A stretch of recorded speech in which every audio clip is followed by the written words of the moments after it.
Hello everyone, कैसे हैं आप सभी। मैं आशा करती हूँ आप सभी स्वस्थ होंगे, मस्त होंगे।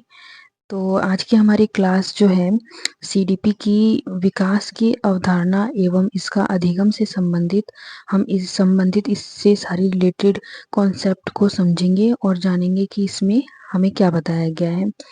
तो क्लास को शुरू करने से पहले अगर आप चैनल पे नए हैं तो चैनल को सब्सक्राइब कीजिए, पसंद आए तो लाइक कीजिए। और चलिए शुरू करते हैं आज की क्लास, जो कि विकास की, डेवलपमेंट की और लर्निंग की प्रोसेस की सारी विधियों से ये संबंधित है और इसको हम जानेंगे। तो जैसे कि पहला पॉइंट है कि विकास विकास से हम क्या समझते हैं। तो विकास का अर्थ होता है कि विकास एक सार्वभौमिक प्रक्रिया है जो जन्म से लेकर जीवन पर्यंत तक अविराम होता रहता है। विकास केवल शारीरिक वृद्धि की ओर ही संकेत नहीं करता, बल्कि इसके अंतर्गत वे सभी शारीरिक, मानसिक, सामाजिक और संवेगात्मक परिवर्तन सम्मिलित रहते हैं जो गर्भ काल से लेकर मृत्यु पर्यंत तक निरंतर प्रणाली में प्रकट होते रहते हैं। कहने का मतलब है कि जो डेवलपमेंट है, जब भी बच्चे के अंदर जो विकास होता है वो उसके जन्म से लेकर मृत्यु तक लगातार चलता रहता है। ये कोई रुकने वाली प्रोसेस नहीं है, ये हमेशा चलती रहती है। बच्चा जन्म माँ के गर्भ से लेकर के जन्म लेने से पहले से लेकर के मृत्यु तक कुछ ना कुछ सीखता रहता है और उसका ये विकास होता रहता है। उसके बाद हम आगे बढ़ेंगे। विकास को क्रमिक परिवर्तनों की श्रृंखला भी कहा जाता है। इसके परिणाम स्वरूप व्यक्ति में नवीन विशेषताओं का उदय होता है तथा पुरानी विशेषताओं की समाप्ति हो जाती है। जैसे कि कोई व्यक्ति जब विकास की अवस्था में रहता है तो उसके अंदर जो भी पुरानी उसकी जो विशेषताएं हैं वो नई विशेषताओं में परिवर्तित हो जाती है। और उसके बाद तो विकास की जो श्रृंखला है वो जो है धीरे धीरे उम्र बढ़ने के साथ साथ जो है नए नए परिवर्तनों को अपने अंदर समाहित करती रहती है और आगे बढ़ती रहती है। प्रौढ़ अवस्था में पहुंचकर मनुष्य स्वयं को जिन गुणों से संपन्न पाता है वे विकास की प्रक्रिया के ही परिणाम होते हैं। अब जैसे कि कोई बालक जो है पहले जब छोटा होता है तो उसके अंदर कुछ परिवर्तन होते हैं, आगे चलकर जब वो बड़ा हो जाता है तो उसमें जो भी नई परिवर्तनें होती है वो पिछली परिवर्तनों का ही एक विस्तृत रूप होता है। फिर हम आगे बढ़ेंगे। हरलॉग जो कि ऑथर है, उनके अनुसार विकास केवल अभिवृद्धि तक ही सीमित नहीं है, वह व्यवस्थित एवं समनुगत परिवर्तन है जिसमें कि प्रौढ़ावस्था के लक्ष्य की ओर परिवर्तनों का प्रगतिशील क्रम निहित करता है, जिसके परिणाम स्वरूप व्यक्ति में नवीन विशेषताएं व योग्यताएं प्रकट होती हैं। कहने का मतलब वही है कि हरलॉक के अनुसार जितने भी परिवर्तन आगे चलकर प्रौढ़ावस्था में बच्चे के अंदर सम्मिलित होते हैं और उसमें परिवर्तनों का जो स्वरूप सामने दिखाई देता है वो उसके पुराने परिवर्तनों के ही आधार पर होता है, जो कि एक व्यवस्थित और समनुगत, मतलब साथ साथ पैरेलल चलने वाला एक सीक्वेंस से चलने वाला एक अवस्था होता है, डेवलपमेंट होता है जो बच्चे के अंदर लगातार चलता रहता है। फिर उसके बाद आगे बढ़ेंगे। व्यवस्थित, ऑर्डरली शब्द का तात्पर्य है कि विकास की प्रक्रिया में होने वाले परिवर्तनों में कोई ना कोई क्रम अवश्य होता है और आगे वाले परिवर्तन पूर्व परिवर्तन पर आधारित होता है। जो कि हमारे पुराने वाले परिवर्तन है वो नए परिवर्तन का एक बेस होता है, उस पे आधारित होता है जो भी हम नया नया सीखते हैं। फिर है आगे बढ़ेंगे, हम देखेंगे कि मुनरो जो है उनके अनुसार विकास परिवर्तन श्रृंखला की वह अवस्था है जिसमें बच्चा भ्रूण अवस्था से लेकर प्रौढ़ अवस्था तक गुजरता है, विकास कहलाता है। विकास का हम मतलब जानेंगे कि विकास क्या है। जब बच्चा भ्रूण अवस्था में होता है, जैसे माँ के गर्भ में होता है तो उसको भ्रूण अवस्था कहते हैं। तो भ्रूण अवस्था से लेकर जब वो मतलब पूरा डेवलप हो जाता है, प्रौढ़ अवस्था में चला जाता है, तो उसकी जो भी प्रक्रिया होती है, जो भी उसमें परिवर्तन होते हैं, उसको डेवलपमेंट कहते हैं। हम आगे जानेंगे कि डेवलपमेंट को हम किन किन कैटेगरी में रखेंगे, वो हम आगे धीरे धीरे समझेंगे। फिर हम आगे बढ़ेंगे कि विकास की प्रक्रिया में होने वाले परिवर्तन वंशानुक्रम से प्राप्त गुणों तथा वातावरण दोनों का ही परिणाम होता है। हम जो हमारे जो अंदर जितनी भी डेवलपमेंट होती है, या बालक के अंदर जिस प्रकार की विकास होती है, वो वंशानुगत से भी होती है और वातावरण में भी होती है।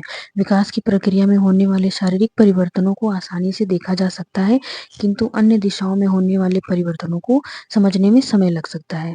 अब जैसे कोई बालक छोटा है, अब उसके अंदर फिज़िकली जो भी चेंजेज़ होंगी, वो जैसे उसके हाथ-पैर बड़े होंगे, वो बड़ा होगा तो उसका फिज़िकली हम देख सकते हैं कि वो विकास हो रहा है, लेकिन हम उसका मेंटली उसका जो क्षमता है, एबिलिटी है, लर्निंग कैपेसिटी है, वो उसके बारे में हम लोगों को एज़्यूम करना पड़ता है कि वो उसके अंदर कितनी समझने की क्षमता है, ये देख नहीं सकते, इसको हम फ़ील कर सकते हैं। फिर हम आगे बढ़ेंगे, विकास के रूप क्या-क्या हैं? किस तरीके से हम जान पाएँगे कि किस प्रकार का ये विकास है? तो जैसे है आकार में परिवर्तन, अब जैसे चेंज इन साइज़, जैसे मैंने बताया कि बच्चे के शारीरिक विकास क्रम में निरंतर शरीर के आकार में परिवर्तन होता रहता है। आकार में होने वाले परिवर्तनों को आसानी से देखा जा सकता है। शारीरिक विकास क्रम में आयु वृद्धि के साथ-साथ शरीर के आकार व भार में निरंतर परिवर्तन होता रहता है। तो जो भी शरीर है उसके विकास को हम माप सकते हैं, देख सकते हैं, समझ सकते हैं। तो आकार में जो भी परिवर्तन होगा, ये विकास के स्वरूप को दिखाता है, दर्शाता है। उसके बाद हम देखेंगे अनुपात में परिवर्तन। अब जैसे बच्चे का कितने अनुपात उसका हम परसेंटेज हम देखेंगे तो उसमें क्या समझेंगे कि विकास क्रम में पहले आकार में परिवर्तन होता है, लेकिन ये परिवर्तन आनुपातिक होता है। प्राणी के शरीर के सभी अंग विकसित नहीं होते हैं और ना ही उनमें एक साथ परिपक्वता आती है, अतः सभी अंगों के विकास का एक निश्चित अनुपात नहीं होता है।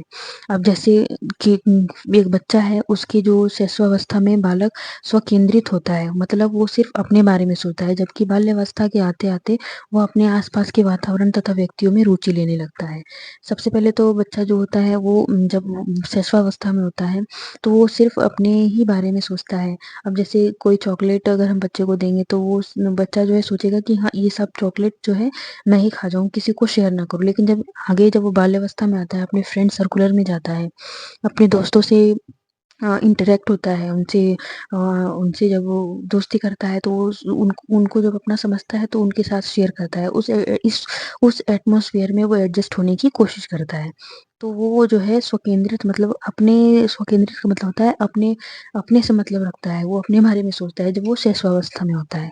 तो इसका जो अनुपात में जो परिवर्तन है कि उसके जो चेंजेज़ हैं कि वो मतलब दिखाई नहीं देते कि इतने अनुपात में इतने चेंजेज़, जैसे उसकी समझने की जो कैपेसिटी है किस अवस्था में कैसी होगी, ये इसका सटीक अनुमान नहीं लगाया जा सकता। फिर है, हम आगे बढ़ेंगे, देखेंगे कि पुरानी रूपरेखा में परिवर्तन, डिसअपीयरेंस ऑफ ओल्ड फीचर, जैसे कि पुरानी रूपरेखा में कैसे परिवर्तन, जैसे पहले क्या था और अब क्या था। प्राणी के विकास क्रम में नवीन विशेषताओं का उदय होने से पूर्व पुरानी विशेषताओं का लोप होता रहता है। अब जैसे बच्चे बच्चे के बालों और दांतों का समाप्त हो जाना, बचपन की अस्पष्ट ध्वनियाँ, खिसकना, घुटनों के बल चलना, रोना, चिल्लाना इत्यादि गुण समाप्त होते जाता है। अब जैसे छोटा बच्चा है, वो सबसे पहले जो है पैरों के वो केवल रेंगते हुए मतलब वो स्क्रॉलिंग करते हुए चलता है, फिर उसके बाद जो है खड़ा हो जाता है, फिर वो दौड़ता है, चलता है।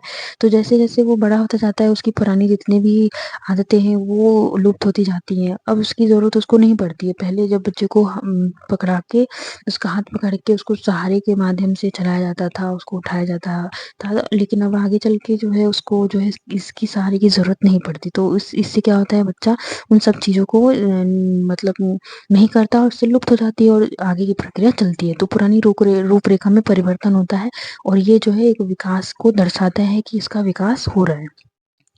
फिर जैसे नए गुणों की प्राप्ति, अब जैसे पुरानी चीज़ों को छोड़ेगा तो उसमें नए गुणों को आत्मसात करेगा, नए गुण आएँगी। अब जैसे विकास क्रम में जहाँ एक तरफ पुरानी रूपरेखा में परिवर्तन होता है, वहीं उसका स्थान नए गुण प्राप्त कर लेते हैं। जैसे कि स्थायी दाँत निकलना, स्पष्ट उच्चारण करना, उछलना-कूदना, तो ये सब जो है उसमें जब आ जाते हैं, तो इसमें नए गुण आ जाते हैं और पुराने गुण लुप्त हो जाते हैं। फिर हम आगे बढ़ेंगे कि विकास के सिद्धांत, प्रिंसिपल्स ऑफ डेवलपमेंट, विकास के क्या सिद्धांत हैं? विकास सार्वभौमिक एवं निरंतर चलती रहती है। अब विकास जो है न कभी रुकती है, न समाप्त होती है, ये हमेशा चलती रहती है, जो कि हमने पहले समझा कि गर्भ से लेकर कब्र तक। लेकिन प्रत्येक प्राणी का विकास निश्चित नियमों के आधार पर ही होता है। अब हर इंसान अपने आप में अलग है, हर बच्चा अपने आप में अलग है, तो उनके विकास की दर और उनके विकास की जो रूपरेखा है वो अलग-अलग होगी। इन नियमों के आधार पर अनेक शारीरिक व मानसिक क्रियाएँ विकसित होती रहती हैं। विकास के कुछ प्रमुख नियम निम्नलिखित है, जैसे कि विकास का एक निश्चित प्रतिरूप होता है, जैसे development follows a certain pattern. विकास का एक निश्चित प्रतिरूप क्या होता है? जैसे मनुष्य का शारीरिक विकास 2 दिशाओं में होता है ना?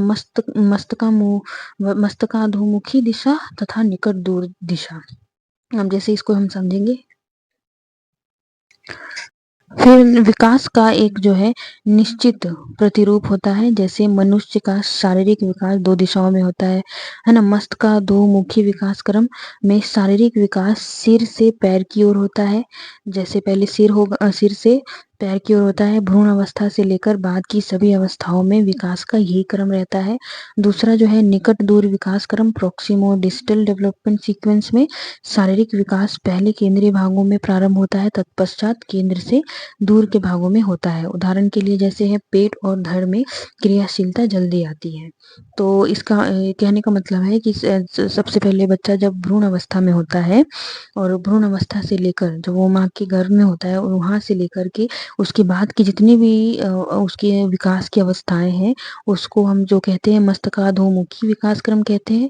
और जो प्रोक्सिमो डिस्टल डेवलपमेंट सीक्वेंस है वो शारीरिक विकास पहले केंद्रीय भागों में प्रारंभ होता है, बाद में तत्पश्चात केंद्र से दूर के भागों में। जैसे पहले बच्चे का जैसे पेट विकसित होता है, फिर आगे जो है उसकी धीरे-धीरे केंद्र से लेकर बाहरी अवस्थाओं का विकास होता है। कहने का मतलब ये है। फिर है विकास सामान्य से विशिष्ट की ओर होता है। जैसे विकास क्रम में कोई भी बालक पहले सामान्य क्रियाएं करता है, तत्पश्चात विशेष क्रियाओं की ओर अग्रसर होता है। विकास का यह नियम शारीरिक, मानसिक, संवेगात्मक, सामाजिक सभी प्रकार के विकास पर लागू होता है। सबसे पहले बच्चे छोटी-छोटी क्रियाएं करेगा, बाद में वो धीरे-धीरे उन क्रियाओं में विकसित कर लाता है विकास आने के बाद।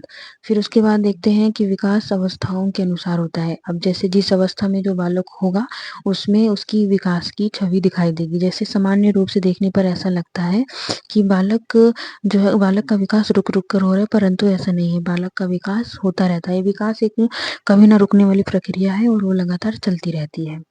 उसके बाद हम आगे बढ़ेंगे। विकास में व्यक्तिगत विभेद सदैव स्थिर रहते हैं। विकास में जैसे प्रत्येक बालक की विकास दर तथा स्वरूप स्वरूपों में व्यक्तिगत विभिन्नता पाई जाती है। उदाहरण के लिए जिस बालक में शारीरिक क्रियाएं जल्दी उत्पन्न होती हैं वो क्रिया शीघ्रता से बोलने भी लगता है, जिससे उसके भीतर क्रियाएं जल्दी उत्पन्न होती है वो शीघ्रता से बोलने भी लगता है, जिससे सामाजिकता का विकास तेजी से होता है। इसके विपरीत जिन बालकों की शारीरिक विकास की गति मंद होती है उसमें मानसिक तथा अन्य प्रकार का विकास भी देर से होता है। तो कहने का मतलब ये है कि विकास की जो स्थिरता है हर व्यक्ति में डिफरेंट डिफरेंट होती है। हर बच्चा अपने आप में एक अलग है, सबकी क्षमताएं, सबकी एबिलिटी अलग अलग है और सबकी सीखने की और विकसित होने की जो आधार शैली है वो भी अलग अलग होगी। इसके बाद हम आगे बढ़ेंगे। विकास की गति में तीव्रता और मंदता पाई जाती है। जरूरी नहीं है कि एक बच्चा अगर लगातार विकास की तीव्रता में तेजी से विकसित हो रहा है तो जरूरी नहीं है कि दूसरा बच्चा भी सदैव एकदम उसी अनुपात में विकसित हो, जरूरी नहीं है। विकास कम ज़्यादा हो सकता है। कभी कुछ प्रतिशत ज़्यादा विकसित हो सकता है तो कुछ प्रतिशत कम विकसित हो सकता है, पर जो विकास की जो रूपरेखा है वो हमेशा निरंतर चलती रहती है। विकास की गति में तीव्रता और मंदी पाई जाती है। इसको देखेंगे कि किसी भी प्राणी का विकास सदैव एक ही गति से आगे नहीं बढ़ता है, उसमें निरंतर उतार-चढ़ाव होते रहते हैं। जैसे विकास की अवस्था में यह गति तीव्र रहती है, उसके बाद में मंद पड़ जाती है। जहाँ तक उसकी सोचने समझने की शक्ति होती है, क्षमता होती है, वहाँ तक वो विकसित करेगा। उसके बाद धीरे-धीरे आगे जब वो और वृद्धावस्था तक जाते-जाते उसके विकास की जो सीखने की, समझने की जो कैपेबिलिटी होती है वो धीरे-धीरे कम होती जाती है। तो विकास में विभिन्न स्वरूप परस्पर संबंधित होते हैं, जैसे कि various forms are interrelated in development. ठीक है, तो उसमें हर स्वरूप अलग-अलग तरीके से संपर्क में होता है, संबंधित होता है। उसके बाद विकास परिपक्वता और शिक्षण का परिणाम होता है। हम बालक को जैसा शिक्षा देंगे, जैसी हम बुद्धि देंगे, जैसा उसको ज्ञान प्रदान करेंगे, वैसी उसकी विकास शैली होगी, जैसे उसकी विकास की अवधारणा होगी। अब जैसे बालक का विकास चाहे शारीरिक हो या मानसिक, वह परिपक्वता व शिक्षण दोनों का परिणाम होता है ना? जैसे उसकी एक खुद की एबिलिटी होगी परिपक्वता, और दूसरा उसके पास जो ज्ञान होगा, जो शिक्षण होगा, जो उसको सिखाया गया होगा।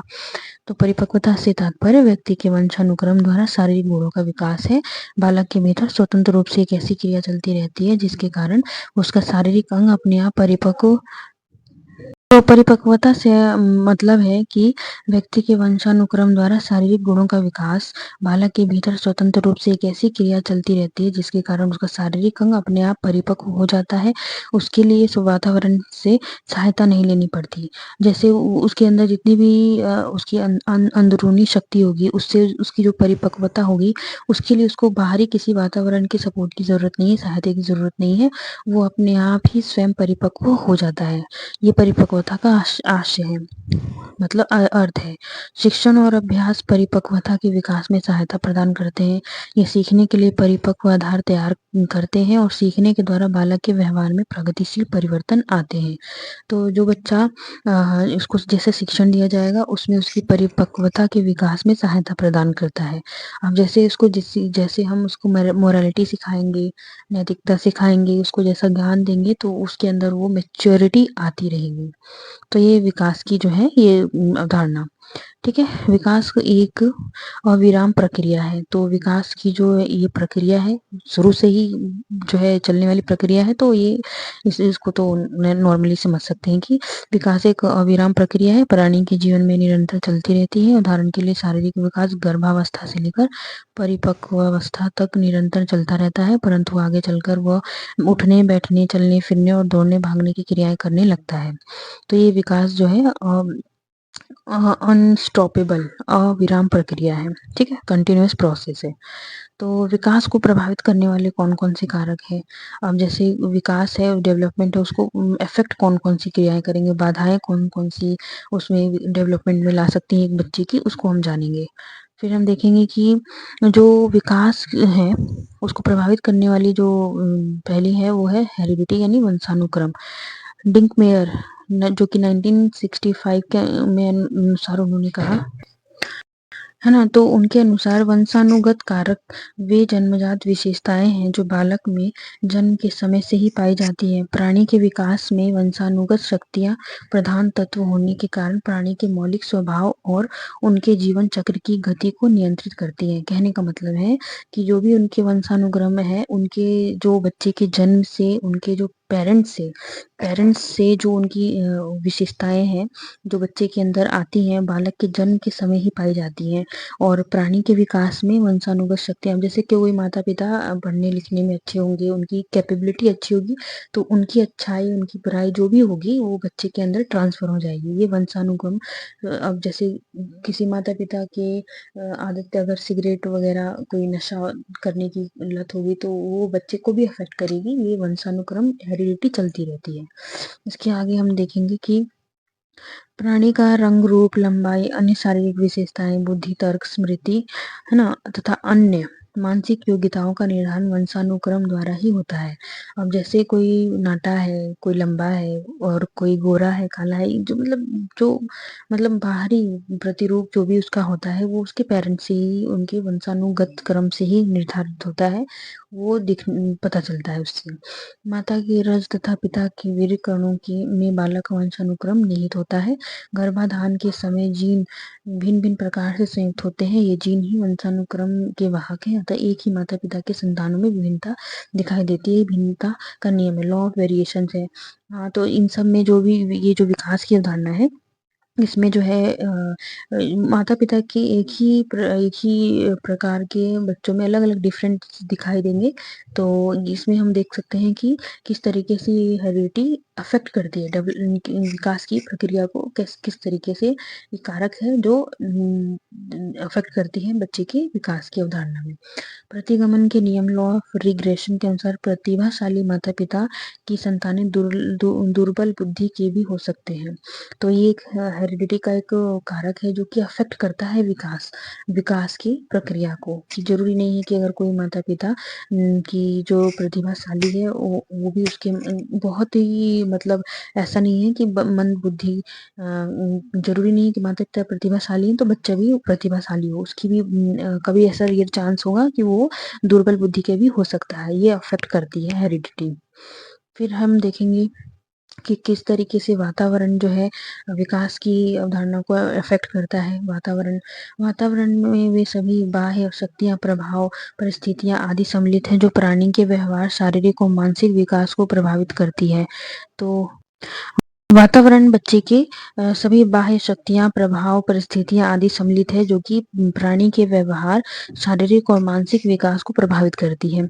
अन्य क्षेत्रों के वातावरण की अपेक्षा बालक के घर का वातावरण उसके विकास को सर्वाधिक महत्वपूर्ण ढंग से प्रभावित करता है। जैसा वातावरण होगा, जैसा एजुकेशन का उसका माहौल होगा, बच्चा उसी हिसाब से विकास करेगा।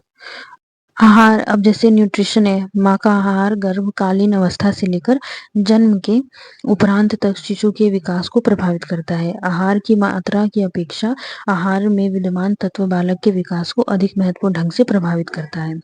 अब जैसे रोग, ये सब किस तरीके से, ये सब जो कारक हैं किस तरीके से बच्चे के डेवलपमेंट में डिफेक्ट डालते हैं। अब जैसे रोग है, शारीरिक बीमारी भी बालक के शारीरिक और मानसिक विकास को महत्वपूर्ण ढंग से प्रभावित करती है। ये भी एक कारण है कि डिसीज बच्चे, अगर कोई बच्चे को कोई मानसिक बीमारी है तो उसकी जो एबिलिटी होगी वो अन्य बच्चों की तुलना में कम होगी। अंतःस्रावी ग्रंथियां जैसे एंडोक्राइन ग्लैंड, बालक के अंदर पाई जाने वाली ग्रंथि जो स्राव निकलते हैं, है ना, वे बालक के शारीरिक और मानसिक विकास तथा व्यवहार को महत्वपूर्ण ढंग से प्रभावित करते हैं। उनके अंदर उनकी जो अंदरूनी कमियां होती हैं वो भी बच्चे के विकास में प्रभाव डालती हैं। अच्छा, उसके बाद बुद्धि या इंटेलिजेंस, बालक का बुद्धि भी एक महत्वपूर्ण कारक है जो बालक के शारीरिक और मानसिक विकास को प्रत्यक्ष या अप्रत्यक्ष रूप से प्रभावित करता है। तीव्र बुद्धि वाले बालकों का विकास मंद बुद्धि वाले बालकों की अपेक्षा तीव्र गति से होता है। दुर्बल बुद्धि वाले बालकों बुद्धि का विकास तीव्र बुद्धि वाले बालकों की अपेक्षा मंद गति से होता है तथा विभिन्न विकास प्रतिमान अपेक्षाकृत अधिक आयु स्तर पर पूर्ण होता है। तो जो कहने का मतलब है, जो बच्चे पढ़ने लिखने में अच्छे होंगे, जिनकी स्टेबिलिटी अच्छी होगी, वो अन्य बच्चों से जो कि मंद बुद्धि बालक है उनसे तीव्र होगी, उनकी डेवलपमेंट, उनके विकास की दर उनसे अधिक होगी। फिर ये जो है, ये अगर इन सब इसमें भी विकास की जो है अवधारणा, इसमें विकास को अफेक्ट करने वाले उनकी बुद्धि को कारक बनाती है, एक तरीके का प्रभावित करने वाला। फिर है यौन, अब जैसे सेक्स, उसके बारे में हम पढ़ेंगे। जैसे यौन भेदों का भी शारीरिक और मानसिक विकास पर प्रभाव पड़ता है। जन्म के समय लड़कियां लड़कों की अपेक्षा कम लंबी उत्पन्न होती हैं, परंतु वो संधि, है ना, वय संधि अवस्था के प्रारंभ होते ही लड़कियों में परिपक्वता के लक्षण लड़कों की अपेक्षा शीघ्र विकसित होने लगता है। लड़कों की अपेक्षा लड़कियों का मानसिक विकास भी कुछ पहले पूर्ण हो जाता है। तो एक तरीके के ये सेक्सुअली फैक्टर्स भी हैं जो विकास की अवधारणा को अफेक्ट करते हैं, उनके डेवलपमेंट को प्रभावित करते हैं। उसके बाद हम विकास की विभिन्न अवस्थाओं के बारे में जानेंगे। कौन कौन सी एज में, किस अवस्था में, किस एज को हम किस नाम से जानते हैं, उनकी अवस्था क्या है, उसके बारे में हम जानेंगे। जैसे पहली है कि विभिन्न वैज्ञानिकों ने विकास की अवस्थाओं को अलग अलग प्रकार से वर्गीकृत किया है। ये अवस्थाएं इस प्रकार है। रॉस के अनुसार विकास की अवस्थाएं हैं जैसे शिशुअवस्था 1 से लेकर 3 वर्ष की होती है, पूर्व बाल्यावस्था 3 से 6 वर्ष की होती है, उत्तर बाल्यावस्था 6 से 12 वर्ष की होती है, किशोरावस्था 12 से 18 वर्ष की होती है। तो ये रॉस के अनुसार ये बालक की जो एज के अनुसार उसकी अवस्थाओं के विवरण है। फिर है बाल विकास और बाल अध्ययन की दृष्टि से हरलोग के द्वारा किया गया वर्गीकरण सामान्य माना गया है। अब जैसे गर्भावस्था जो कि गर्भाधान से जन्म तक को कहा जाता है। शैशवावस्था जन्म से 2 सप्ताह तक को शैशवावस्था कहा जाता है। बचपन अवस्था तीसरे सप्ताह से 2 वर्ष तक। पूर्व बाल्यावस्था तीसरे वर्ष से 6 वर्ष। पूर्व बाल्यावस्था तीसरे वर्ष से 6 वर्ष तक। उत्तर बाल्यावस्था 7वें वर्ष से 12 वर्ष तक और वयः संधि 12 वर्ष से 14 वर्ष तक। पूर्व किशोरावस्था 13 से 17 वर्ष तक। उत्तर किशोरावस्था 18 से 21 वर्ष तक माना गया है। प्रौढ़ावस्था 21 से 40 और मध्यावस्था 41 से 60 और वृद्धावस्था जो है 60 वर्ष के बाद, उसको हम वृद्धावस्था कहेंगे। इस प्रकार वैज्ञानिकों ने विभिन्न विकास को विभिन्न अवस्थाओं में व्यक्त किया है। तो जो गर्भकालीन अवस्था है, जिसको हम प्रीनेटल पीरियड भी कहते हैं, जो कि यह अवस्था गर्भाधान से जन्म के समय तक मानी जाती है। इस अवस्था की प्रमुख विशेषताएं निम्नलिखित है। इस अवस्था में विकास की गति अन्य अवस्थाओं से तीव्र होती है और समस्त रचना, भार और आकार में वृद्धि तथा आकृतियों का निर्माण इसी अवस्था में होता है। इस अवस्था में होने वाले परिवर्तन मुख्यतः शारीरिक ही होते हैं। दूसरा जो है शैशवावस्था, ये जो गर्भकालीन अवस्था है, इसमें बेसिकली फिजिकली डेवलपमेंट को दर्शाया गया है। दूसरा है शैशवावस्था, इन्फेंसी। जन्म से लेकर 15 दिन की अवस्था को शैशवावस्था कहा जाता है। इस अवस्था को समायोजन, एडजस्टमेंट की अवस्था भी कहा जाता है, जिसमें बच्चा अपने वातावरण में एडजस्ट होने की कोशिश करता है। उसकी उचित देखभाल के द्वारा नए वातावरण के साथ समायोजन माता पिता द्वारा किया जाता है। इसको शैशवावस्था कहते हैं। उसके बाद हम चलेंगे बचपनावस्था में, तो जिसे हम बेबीहुड कहते हैं। इसमें जो है यह अवस्था 2 सप्ताह से होकर 2 वर्ष तक चलती है। यह अवस्था दूसरों पर निर्भर होने की होती है। संवेगात्मक विकास की दृष्टि से इस अवस्था में बच्चे के भीतर लगभग सभी प्रमुख संवेग जैसे प्रसन्नता, क्रोध, हर्ष, प्रेम, घृणा आदि जितने भी इसकी फीलिंग से रिलेटेड जितनी भी डेवलपमेंट है, ये अवस्था उसी से आधारित है, बचपन अवस्था। उसको क्या अच्छा लगता है, किस बात पे गुस्सा आता है, ये सब उसकी बचपन अवस्था में होता है। आगे बढ़ेंगे तो देखेंगे कि बाल्यावस्था, जो कि मोस्ट इम्पॉर्टेंट बच्चों के लिए, तो यह अवस्था शारीरिक एवं मानसिक विकास की दृष्टि से महत्वपूर्ण होता है। अध्ययन की दृष्टि से इसे 2 भागों में बांटा गया है। जैसे पूर्व बाल्यावस्था, अर्ली चाइल्डहुड, जो कि 2 वर्ष से 6 वर्ष के बीच में होता है। उत्तर बाल्यावस्था, लेट चाइल्डहुड, जो कि 7 से 12 वर्ष का होता है। इस अवस्था में बालकों में जिज्ञासु, क्रियोसिटी प्रवृत्ति अधिक होती है ना, जिससे वो अपने माता पिता शिक्षकों को से तरह तरह के सवाल करते हैं। आपने देखा होगा कि छोटे बच्चे छोटे बच्चे जब 2 से 6 वर्ष के होते हैं, तो उस अवस्था में किस तरीके से अपने पेरेंट्स और शिक्षकों से किस तरीके से अजीब अजीब से सवाल पूछते हैं। तो उनके अंदर एक क्रियोसिटी होती है हर उस चीज को जानने की, जो वो एज्यूम करता है, फील करता है। उसके बाद बाल्यावस्था में बालकों में समूह प्रवृत्ति, रिगेरनेस, है ना, रिगेरियसनेस, है ना, तो उसका विकास होता है। बच्चे साथियों के साथ रहना और खेलना अधिक पसंद करते हैं। उसके ग्रुप में जितने भी उसकी उसके जैसे बच्चे होंगे, बच्चे उनके साथ इंटरेक्ट होने की कोशिश करते हैं, क्योंकि उनको फील अच्छा होता है, उनको अच्छा महसूस होता है उन बच्चों के साथ। फिर है प्यूबर्टी। इसमें होता है कि इस अवस्था में बालक बाल्यावस्था और किशोरावस्था को मिलने में सेतु का कार्य करता है। प्यूबर्टी जो है, ये एक ऐसी है जहाँ बाल्यावस्था और किशोरावस्था एक इनके बीच का जो अवस्था होती है, उसको प्यूबर्टी कहते हैं। ये अवस्था बहुत कम समय की होती है, लेकिन शारीरिक विकास की दृष्टि से ये महत्वपूर्ण अवस्था है। इसमें शारीरिक विकास एक बहुत महत्वपूर्ण भूमिका निभाती है। इस अवस्था की प्रमुख विशेषता है यौन अंगों की परिपक्वता का विकास।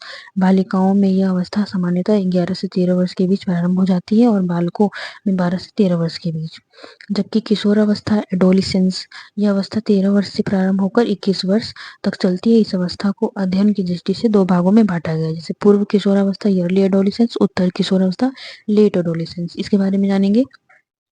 तो जो है जो हमारी पूर्व किशोरावस्था है, उसको 13 से 16 वर्ष माना गया है, जबकि उत्तर किशोरावस्था 17 से 21 वर्ष माना गया है। इस अवस्था में बालकों में समस्या की अधिकता, कल्पना की अधिकता और सामाजिक अस्थिरता होती है। इस समय किशोरों को शारीरिक एवं मानसिक समायोजन में अनेक कठिनाइयों का सामना करना पड़ता है। शारीरिक और मानसिक परिवर्तन के फलस्वरूप उनके संवेगात्मक, सामाजिक और नैतिक जीवन का स्वरूप परिवर्तित हो जाता है। पूर्णावस्था की बात करें, अडल्टहुड की, तो किशोर अवस्था के पश्चात 21 से 40 वर्षों की अवस्था पूर्णावस्था कहलाती है।